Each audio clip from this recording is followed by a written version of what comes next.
माननीय अशोक जी ने भिजवाया मुझे। अब आज से सबसे महत्वपूर्ण परिचय कराता हूँ, ऐसा करके मेरा नाम लिया और कहा कि अब ये प्रथम शिला रखेंगे। कोई कानूनी आदेश नहीं था, वो नेहरू के मौखिक आदेश पर ताला लगा था। कांग्रेस के लोग जो दावा करते हैं कि राजीव गांधी ने कहा कि हाँ ठीक है शिलान्यास कर लिया जाए, फिर बूटा सिंह को भेजते हैं राजीव गांधी की जाओ मनाओ नारायण दत्त तिवारी को, और तब नारायण दत्त तिवारी मानते हैं। क्या इसमें दम है कुछ? अरे भैया, नीयत नहीं थी उसकी। इतनी बड़ी भूमिका है कि राम हुए ही नहीं, कोर्ट में लिख के हम तो नहीं दिए थे, और कहा कि ये बाबर की भूमि है।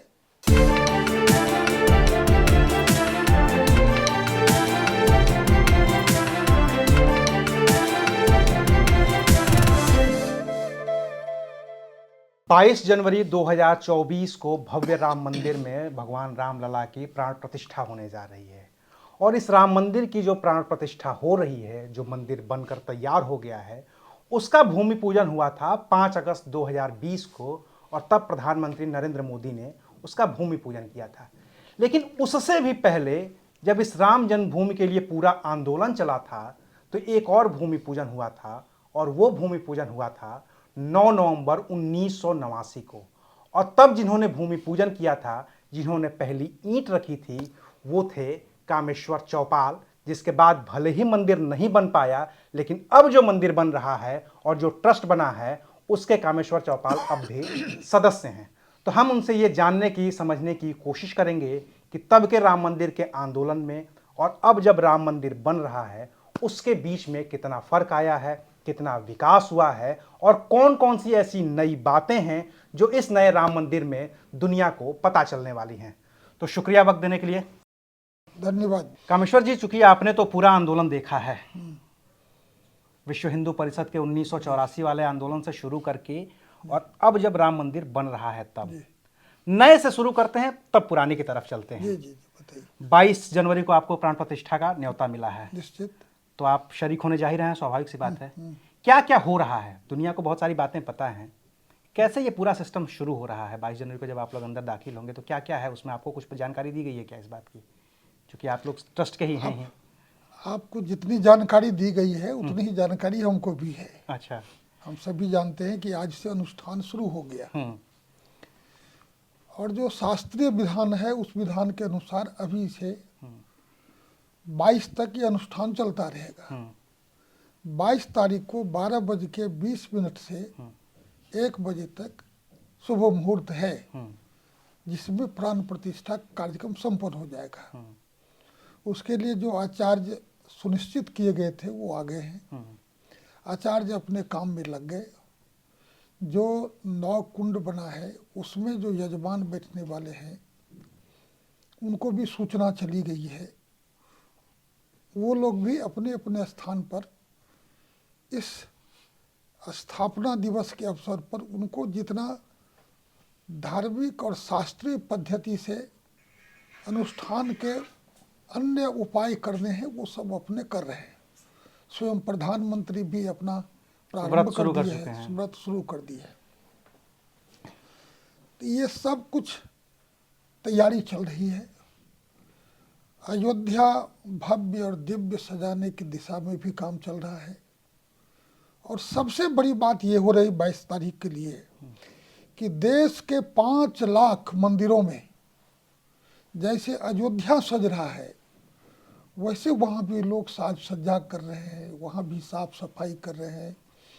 सब लोग ये चाह रहे हैं कि राम सब मेरे घर आए, सबके घर आए राम, सबके घर आए।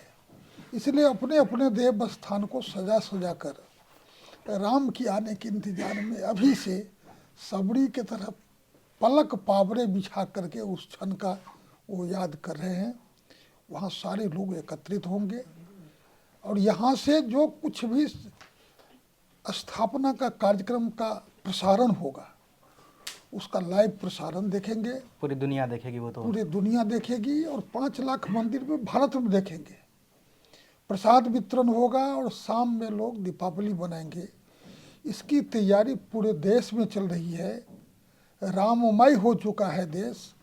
22 तारीख को केवल अयोध्या नहीं, पूरा भारत राममय हो जाएगा। कामेश्वर जी, जब आप ये बात कर रहे हैं ना, तो आपके चेहरे पे एक अलग तरह की खुशी दिख रही है। जी।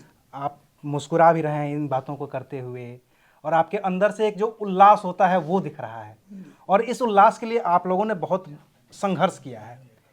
मैं ज़रा जानना ये समझना चाहता हूँ कि ये चीज़ें तो चल रही हैं, 22 तारीख को हम पूरी दुनिया देखेगी, इसकी जो शुरुआत हुई थी, क्या हुआ था 9 नवंबर 1989 के? क्या ये भूमि पूजन हुआ था या सिर्फ ईंट रखी गई थी, शिलान्यास हुआ था? क्या था वो असल असल क्या था वो पूरा मसला? 9 नवंबर 1989 को शिलान्यास हुआ था, अच्छा। और 5 अगस्त 2019 को 20 को 20 को वह माननीय प्रधानमंत्री के द्वारा मंदिर के निर्माण का शुभारंभ हुआ था, उसके लिए भूमि पूजन हुआ था। अच्छा, मतलब दोनों में फर्क है। 1989 में जो वो आपने किया और जो शिलान्यास 5 था, अगस्त 2020 को हुआ। वो शिलान्यास था, ये मंदिर निर्माण का भूमि पूजन था। अच्छा। वो सातत्य काल से जैसे ही शुरू हुआ, उसी दिन से निर्माण काम शुरू हो गया, पूर्णता को प्राप्त कर लिया। तो 9 नवंबर 1989 को संकल्प था, और 5 अगस्त 2020 को सिद्धि की प्राप्ति हो गई थी। 5 अगस्त 2020 को सिद्धि प्राप्त हो गई। हाँ। और फिर जब 22 जनवरी को, अगर हम उसी भाषा में बात करें, तो फिर 22 जनवरी को जो हो रहा है उसको क्या कहेंगे? सिद्धि की पूर्णता हो गई, वो अच्छा। भगवान प्रतिष्ठापित हो गए। भगवान प्रतिस्थापित हो गए। इसको इस तरीके से धार्मिक लहजे में बात करें तो 22 तारीख को भगवान प्रतिस्थापित हो रहे हैं। 1986 वाले कोर्ट के फैसले की बात करें, जहां से राम मंदिर का शिलान्यास शुरू होता है, ताला खुलता है, और जिसका श्रेय बार बार कांग्रेस लेने की कोशिश करती है कि भले ही राम मंदिर बन रहा है, मोदी जी कह रहे हैं कि राम मंदिर बन रहा है, लेकिन शुरुआत तो राजीव गांधी ने की थी। 86 में ताला खुला था। कांग्रेस को अपने जन्म समय का याद करना चाहिए। कांग्रेस देश में आज़ादी से पहले नेहरू जी प्रधानमंत्री का ओथ ले चुके थे, 47 में ही। 47 में ही, और 49 में प्रभु राम यहाँ प्रकट हुए थे। तो कांग्रेस को 49 को ही अवसर दे दिया था प्रभु राम ने कि तुम मेरा सेवा करो, लेकिन वो सेवा नहीं करके, जैसे दुर्योधन ने भगवान कृष्ण को बांधने का निकृष्ट प्रयास किया था, वैसे ही उन्होंने राम को ताले में जकड़ देने का प्रयास किया। लेकिन वो तो के नायर जी जो डीएम थे उस नहीं, समय। के नायर नहीं, कोई कानूनी आदेश नहीं था, वो नेहरू के मौखिक आदेश पर ताला लगा था।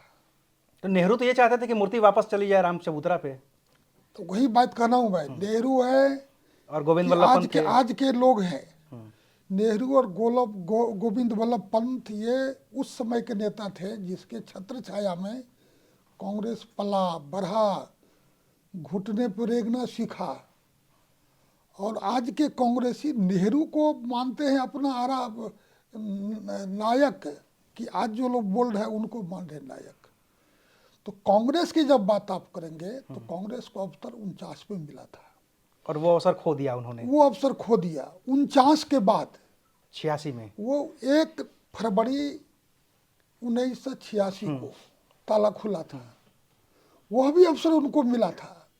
यदि वो कहता है कि हम थे, हमारे प्रधानमंत्री थे, राजीव गांधी थे, मुख्यमंत्री उन्होंने पूरा बाकायदा हाँ, अखबार में विज्ञापन छापा था भाई। वही बात मैं कह रहा हूँ कि उनके प्रधानमंत्री थे राजीव गांधी जी, उनके मुख्यमंत्री थे नारायण दत्त तिवारी जी, उस समय तो वीर बहादुर सिंह थे। बूटा सिंह गृह मंत्री भी थे। उसके पहले वीर बहादुर सिंह थे मुख्यमंत्री। जब ताला खुलते वक्त वीर बहादुर सिंह थे। हाँ, तो वीर बहादुर से मुख्यमंत्री थे। सारे बड़े बड़े लोग थे। और यदि उनको लगता था कि राम का ताला खुल जाए, उन्होंने उस प्रकार का कोई प्रयास किया, तो उस प्रयास को सार्वजनिक रूप से बोलने का साहस तो होना चाहिए ना। तो वो तो शाहबानों के लिए खुलवाया था, आप लोगों को ऐसा ही लगता है? मुझको नहीं, वो ऐसे घिर गए थे। देखिए 89 का यदि आपको याद है, 86 का भी, तो उसके बाद मैं 89 पे आऊंगा। 89 पे तो मैं विस्तार से उस समय 86 का यदि आपको स्मरण होगा, नहीं वो तो पैदाइश भी नहीं थी मेरी। नहीं थी। तो 86 में ताला खुला। हाँ।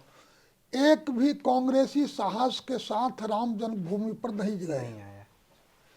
जब राम भूमि का ताला खोला था तब कौन गए थे? महंत रामचंद्र दास परमहंस जी महाराज। कौन गए थे? महंत नीत गोपाल दास जी महाराज। कौन गए थे? अशोक सिंघल जी, गिरिराज किशोर जी, जो राम जन्मभूमि मुक्ति आंदोलन के पूज्य महंत अवैधनाथ जी अध्यक्ष थे वो, और उन्होंने सीना खोल के कहा था कि राम के लिए हम काम करेंगे, और काम किए। तो मेरा कहना है कि प्यार में छुप छुप के डरना क्यों? प्यार किया तो डरना क्या? डरना क्या, और छुप छुप के आहें भरना क्या? आज जो आहें भर रहे हैं उसी दिन खोते हम राम से प्यार कर रहे हैं, तब तो साहस नहीं हुआ उनको। ऐसे छुप के प्यार करने वाला प्रेमी नहीं होता है, दगाबाज होता है। 86 में मतलब दगा हुआ। हाँ, दगा। और 89 का क्या है, चूंकि वहां पे आपकी भूमिका सबसे ज्यादा प्रमुख हो जाती है, इसके बीच का जो राजनीतिक घटनाक्रम क्या था, ये आपको कुछ याद देखिए, है? राजनीतिक घटनाक्रम नहीं था, कोई बात छुपी नहीं थी, कोई बात ओझल करके नहीं हुई थी। खुले आकाश में कुंभ के अवसर पर जब पूरे भारतवर्ष नहीं विश्व के श्रद्धावान लोग आते हैं, उस कुंभ के अवसर पर धर्म संसद की बैठक हुई थी, लाखों संत जुटे हुए थे वहां पर, और उस कुंभ के अवसर पर घोषणा की गई थी, जहां संसार भर के मीडिया के लोग थे, कि हम सरकार को ये सूचना देते हैं, ये चेतावनी देते हैं, हम ये प्रस्ताव पास किए हैं कि 9 नवंबर 1989 को 10:30 पर वे राम जन्मभूमि का शिलान्यास करेंगे। अब बताइए, कुंभ का समय जो था वो मार्च अप्रैल का था, फरवरी से ही शुरू हो गया था। अब इनके पास पर्याप्त समय 10 महीने का समय मिला था। इस 10 महीने में सरकार भी नोटिस नहीं ली। जिस कोर्ट में न्यायालय में केस चल रहा था, उन न्यायालय का भी ध्यान आकृष्ट नहीं हुआ। और तब इतना ही नहीं हुआ, वहां मंदिर बनाने के लिए संतों ने घोषणा की कि शिला पूजन करो। और संतों के आदेश से विश्व हिंदू परिषद ने पूरे देश में 2,86,000 गांव में रामशिला का पूजन किया। पूरे गांव समाज के लोग जुटे, 24 घंटे तक अष्टयाम चला, और तब शिलाएं लद करके सब अयोध्या आई नवंबर में। अब मुझे बताएं कि ये इतने बड़े कार्यक्रम कोई एक घर में तो नहीं हुआ, नहीं, 2,86,000 गांव में हुआ। शिलाएं चुपके नहीं लाई गई थी, सभी यात्रा चल के अयोध्या आई थी। तो उस समय सरकार ध्यान नहीं दी। कांग्रेस के लोग जो दावा करते हैं कि राजीव गांधी ने कहा कि हाँ ठीक है, शिलान्यास कर लिया जाए, शिला पूजन कर लिया जाए। नारायण दत्त तिवारी नहीं चाहते थे, जो यहाँ के मुख्यमंत्री थे। कमलापति त्रिपाठी जो उस समय के बहुत बड़े सीनियर कांग्रेस लीडर थे, वो नहीं चाहते थे। फिर बूटा सिंह को भेजते हैं राजीव गांधी की, जाओ मनाओ नारायण दत्त तिवारी को, और तब नारायण दत्त तिवारी मानते हैं। क्या इसमें दम है कुछ? देखिए, इसमें दम कुछ नहीं है। नेतृत्व, उस कांग्रेस की स्थिति ये रही है कि उसका एक शब्द प्रयोग होता है, आला कमान। ये आला कमान शब्द कांग्रेस के गर्भ से पैदा हुआ है। इस देश का कोई भी चीज हिल नहीं सकता है आला कमान के आदेश के बगैर। तो आला कमान इतने कमजोर थे क्या? राजीव गांधी तो इतने कमजोर नहीं थे, थे एक नहीं, दिन में 4 बार मंत्रालय बदल सबसे देते अधिक दाना से भी, अपने नानी से अति के नाना कहते माँ से भी अधिक बहुमत की सरकार उनकी थी। हाँ, 404 सीटें थी, 404 सीटें थी। और इतना दुर्बल कैसे हो गए कि एक मुख्यमंत्री उनकी बात नहीं मान रहे, और बूटा सिंह प्रधानमंत्री से बुरे हो गए कि वो जाते हैं तो जाओ बूटा सिंह समझाओ। अरे भैया, नीयत नहीं थी। आज उस बात को वो बोल रहे हैं कि हिंदू समाज समझे कि मेरी भी कुछ भूमिका है। उसकी कोई भूमिका नहीं है। उसकी इतनी बड़ी भूमिका है कि राम हुए ही नहीं, कोर्ट में लिख के हम तो नहीं दिए थे। वो बाद में जो 2007 वाला पूरा हाँ केस चला हाँ, था। वही बात। वो राम को नकारने की भूमिका थी। राम के अस्तित्व ही नहीं कोई मानने के लिए तैयार थे। अच्छा, तो इसीलिए मेरा कहना है कि ये आज जो कुछ कर रहे हैं, वो चेहरा पर नया पोस्टर लगा रहे हैं।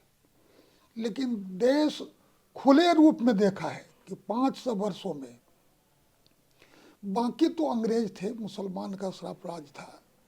कांग्रेस का जब साम्राज्य था तो किसी नेता को, सरदार वल्लभ भाई पटेल को छोड़ दीजिए, या 2-1 उनके साथ गाडगिल को छोड़ दीजिए, या हमारे राजेंद्र प्रसाद गए थे सोमनाथ के जैसे उद्धार में। सोमनाथ का, उनको छोड़ दीजिए, तो ये तो नाम लेना पसंद नहीं करते थे। क्या दशा क्या था राजेंद्र बाबू को नेहरू ने, केवल इसीलिए कि वो चले गए थे वहाँ पर प्राण प्रतिष्ठा में, न्योता दिया गया था। तो इस प्रकार की स्थिति थी, इसलिए कांग्रेस को ये बोलने का अब कोई नैतिक अधिकार नहीं है, वो खो चुका। अच्छा, 9 नवंबर को हुआ क्या था, जरा उसको उसके बारे में तफसील, चूंकि हमने तो किताबों में पढ़ा है कि कैसे 9 नवंबर को हुआ ये था, और आपका चयन कैसे हुआ था कि आप ही ईंट रखेंगे। ऐसा था कि पूरे देश से सिलाई पहुंच चुकी थी, हम्म, संतों की पूर्व की घोषणा थी, हम्म, अपने वचन पर संत अडिग थे, देश भर के कार्यकर्ता भी अडिग होके खड़ा था। हमारे जैसे कार्यकर्ता अपने घर से चलते समय अपने कुल देवी को प्रणाम करके चले थे। तब आप विश्व हिंदू परिषद में थे? तब मैं प्रांत का मंत्री, संगठन मंत्री हुआ करता था, कि या तो हम आज शिलान्यास करके जाएंगे या तो अपना शीश चढ़ा के जाएंगे। ऐसे संकल्पबद्ध कार्यकर्ता थे, और ऐसे ही संकल्पबद्ध हमारे संत समाज थे जो हमारा नेतृत्व कर रहे थे, अवैधनाथ जी। हाँ, और हमारे नेतृत्वकर्ता भी उतने ही संकल्पबद्ध थे। अब यहाँ पर में जब शिलान्यास की सारी तैयारियां हो गई, तब सरकार की नींद खुली, गई अब तो तैयार हो गया। तब उन्होंने जो डिस्टर्ब करना शुरू किया था, तो उनको भी ध्यान में आ गया कि ये जो लाखों लोग जुटे हैं वो अन्य बार की तरह इस बार मिट्टी उठा के जाने वाले नहीं है, सरजू से बालू उठाओ और वहाँ डालो, इतने भर नहीं करेंगे। इस बार वो कुछ करके गुजरेंगे, और इसीलिए वार्ता हुई, दोनों पक्ष के लोग जुटे, और दोनों पक्ष की वार्ता में उन्होंने जो कांग्रेस ने तर्क दिया था, निकाल के देख ले कांग्रेसी, शर्म से सर झुक जाएगा। क्या कहा था उस समय? उस समय भी उन्होंने राम को नकारा था और कहा कि ये बाबर की भूमि है, और मुझे कहने में कोई संकोच नहीं है, माननीय अशोक सिंघल जी, यदि उस रुद्र रूप में उनको न कहे होते सच बात, तो उन्होंने कहा था कि ये जो आप खाता खेसरा खतियान कहते हो बाबर के नाम से है, तो बाबर तुम्हारे बाप को लिख के गया था क्या, दिल्ली का सल्तनत? यदि उस पर दावा कर दे कोर्ट में जा करके, तो तुम भारत छोड़ दोगे। तब उनको ध्यान में आया कि कौन सी गलती कर रहे हो। इस देश पर आक्रांता कोई किसी से लिखा के नहीं आया था, भारत पर भुजा के बल पर आया था, और भारत का करोड़ों पुत्र जब जगा तो उसको बाहर धकेल दिया। और वैसी स्थिति में सरकार झुकी थी, और तब शिलान्यास का कार्यक्रम संपन्न हुआ था। अवैधनाथ जी ने पहला फावड़ा चलाया था ना? रामचंद्र दास परमहंस जी महाराज थे, हमारे वामदेव जी महाराज थे, और वो तो सर्वोपरि थे ही। उनकी तो कई पीढ़ियां गुजर गई लड़ते लड़ते इसमें। गोरक्ष पीठाधीश्वर जितने भी हुए, उसमें से सबका जीवन का लक्ष्य ही राम जन्मभूमि मुक्त कराना था। महंत अवैधनाथ जी महाराज उस समय हमारे मार्गदर्शक थे, अध्यक्ष थे ही संघर्ष के। इसलिए जब तक उनके शरीर में दम रहा तब तक वो इस काम के लिए लगे रहे। और इस तरीके से फिर आपने पहले ईंट रखी। और संतों का निर्णय हुआ, संगठन का निर्णय हुआ, और उस निर्णय के पहले किन्हीं को कुछ ज्ञान नहीं था, मुझको भी नहीं था, मैं तो उसी शिविर में था। और उस शिविर में स्थिति ऐसी थी कि हम लोग अपने कार्यकर्ता को संभालने में लगे थे। रह के समाचार होता था कि शिलान्यास नहीं होगा। तब क्या होता, इस भयावह स्थिति को देख के हम लोग सब स्तब्ध थे। खबर आया कि हुआ, उस समय मैं अपने कार्यकर्ता को संभालने के लिए शिविर में था। तब इधर से आए रामेश्वर जी कि आपको बुलाया जा रहा है, माननीय अशोक जी ने भिजवाया मुझे। तो स्वामी चिन्मयानंद जी महाराज ने घोषणा किया अंत में कि अब आज से सबसे महत्वपूर्ण परिचय कराता हूँ, ऐसा करके मेरा नाम लिया, और कहा कि अब ये प्रथम शिला रखेंगे, लेकिन संतों का आशीर्वाद है, और हमारे जो उस समय के नेतृत्वकर्ता हमारे नायक थे, उनका विश्वास है। उन्हीं सबों के आशीर्वाद से मैं इस 36 वर्षों में अपने को बचा के रखा, इस दिन के लिए कि पूरा मंदिर बन के तैयार हो जाए, मंदिर बन के तैयार हो जाए। और आज बहुत प्रसन्नता है उसके बाद क्यों नहीं बन पाया? जब आपने शिला रख दी पहली वाली, तो उसके बाद फिर वो निर्माण क्यों नहीं हो पाया? अगली बार कोर्ट चला गया मुकदमा, फिर कांग्रेस चली गई कोर्ट। आतंकवादी के लिए कोर्ट खुल जाता था, लेकिन करोड़ों लोगों की निष्ठा राम में है, उस केस को सुनने के लिए समय नहीं था। यही तो था। और इसी कारण से ये 1885 में जो केस गया कोर्ट में, वो 2019 तक कोर्ट इसी को तो झेल रहा था। और ये झेलने के पीछे सरकार थी, क्योंकि जब कोई कोर्ट निर्णय लेगा तो सरकार के तो सरकार को सुन गएगा, सरकार से समझेगा विषय को, तभी निर्णय तक पहुंच पाएगा। और सरकार ऐसी गूंगी बहरी थी कि इस विषय पर कुछ बोलना नहीं चाहती थी। जब मुंह खोलती थी तो राम मानती ही नहीं थी। राम को मानते तो राम के प्रेम का जो अकाट्य तर्क है, जो संसार में कहीं नहीं है, वो राम सेतु को तोड़ दे जाते। राम सेतु को तोड़ने गई थी, उसको बचाने के लिए लोगों को देश में खड़ा होना पड़ा, आंदोलन करना पड़ा। लेकिन एक जो और है, मैं चूंकि आपसे जानना चाहता हूँ, आप राम मंदिर के ट्रस्ट के सदस्य भी हैं, शिवसेना भी इसका क्रेडिट लेती थी कि बाबरी ढहाने में हमारी बड़ी भूमिका थी। बाल ठाकरे वाली शिवसेना, बाल ठाकरे के लोग। अभी संजय राउत जो शिवसेना के नेता हैं, वो ये कह रहे हैं, उन्होंने एक ट्वीट किया था जिसके बाद बड़ी खबरें भी चली, कि रामलला विराजमान जहाँ थे, मतलब जहाँ पहले बाबरी मस्जिद का मुख्य गुंबद था, उसके नीचे रामलला विराजमान की मूर्ति रखी गई थी 1949 में। जब मस्जिद टूटी तो वहीं रामलला विराजमान को फिर से रखा गया, टेंट उंट बना करके, जो भी है। लेकिन जो मंदिर बन रहा है अभी वाला, और जो गर्भगृह स्थापित हो रहा है, वो कहीं दूर है, वो 3.25 किलोमीटर दूर बता रहे हैं। तब ऐसा है भैया, सूरज उगता है ना, संसार में जितना सृष्टि का जीव है सबको दिखाई देता है, लेकिन कुछ जीव है जिसको दिखाई नहीं देता है। अब उसको क्या समझाया जाए? 500 वर्षों तक उस स्थान का संघर्ष चल रहा है। कोर्ट ने सारे साक्ष्य को, सारे तर्क को, ऐतिहासिक भी, भौगोलिक भी, धार्मिक भी, आर्कियोलॉजिकल भी फैक्ट्स को देखा। 1000 पन्ने का फैसला है पूरा वो तो। हमारा कहना है कि तो हास्यास्पद है। यहाँ पर में लगातार नेहरू जो शिव पुलिस बैठा के गई थी, तो सोने कांग्रेस के लोग चले गए थे क्या कि हम लोग 3 किलो जहाँ लड़े वहाँ से भाग गए?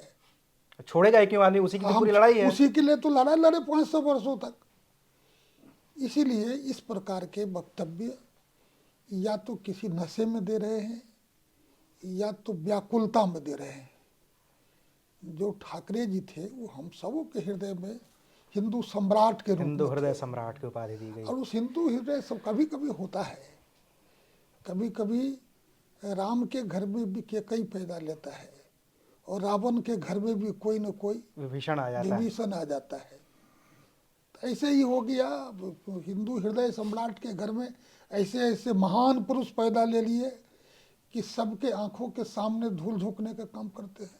और ये जो न आने का फैसला है विपक्ष के तमाम दलों का 2024 के को देखते हुए, या जो भी उसको कहा जाए, जो भी उनकी राजनीतिक मजबूरियां हैं, कैसे देखते हैं आप इसको, बतौर हिंदू होने के नाते, कार्यकर्ता होने के नाते, पहली ईंट रखने के नाते, या राम मंदिर ट्रस्ट के सदस्य होने के नाते, कि जो लोग इसका विरोध कर रहे हैं, चाहे चारों शंकराचार्य जी लोग हों, वो भी कह रहे हैं कि प्राण प्रतिष्ठा के तौर तरीकों पे सवाल उठा रहे हैं कि मंदिर पूरा नहीं बना है इसलिए नहीं होनी चाहिए। कैसे देखते हैं आप इस पूरे विवाद को? देखिए, मैं तो शंकराचार्य के विषय में कुछ नहीं बोलूँगा।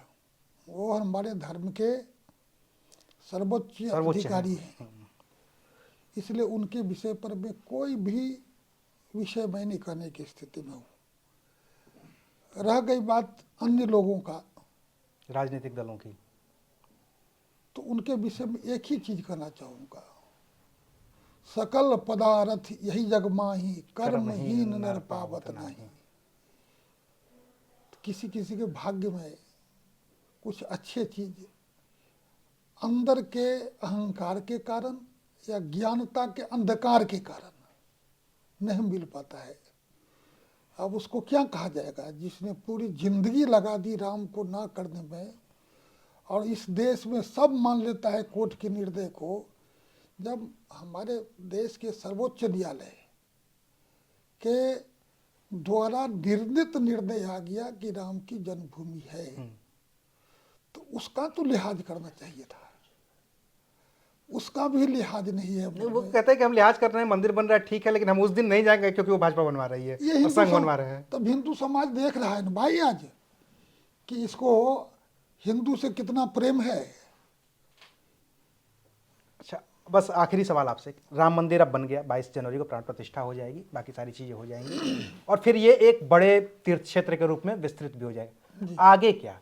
क्योंकि विश्व हिंदू परिषद का एक और नारा था, अयोध्या तो झांकी है, काशी मथुरा बाकी है। क्या इसमें कुछ दम है? देखिए, हम लोगों का जो उद्देश्य था वो उद्देश्य था कि राम इस देश का आत्मा है, राम इसका डिवाइन लाइट है, जहाँ से हृदय के अंधकार को भी दूर किया जा सकता है। तो उस राम के विग्रह की प्रतिस्थापना जन्मभूमि पर हो जाएगी तो भारत के जितने लोग हैं उसके हृदय में भी, हृदय मंदिर में भी राम का विराजमान हो जाना प्रारंभ हो जाएगा। जब राम हृदय में वास करेगा तो हर एक व्यक्ति के जीवन में, चरित्र में, चित्रण में, सब में राम आएंगे। और जब राम का हृदय में वास होगा तो फिर राम राज्य का जो कल्पना हम लोग देखे थे वो साकार हो जाएगी। वो साकार होना प्रारंभ हो जाएगा।